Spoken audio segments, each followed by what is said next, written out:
Okay, now we're gonna look at abduction, shoulder abduction. So your patient will hang here and then they'll do this movement.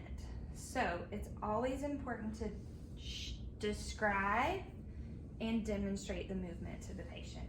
So this is abduction, and then adduction is just a return to neutral, okay?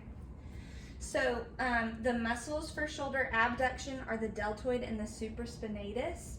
Normal range is 0, so let me just show you, 0 to 180, okay? And our points are, our axis is gonna go on the acromion process. Our stationary arm is gonna be parallel to the trunk. And then our movable arm is gonna follow the humerus. So,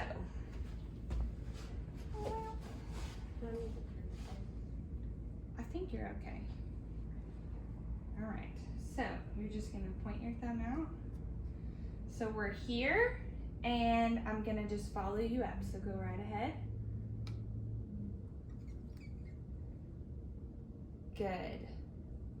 Okay, so she is right at like 180, 182 if we're following that midline of the humerus.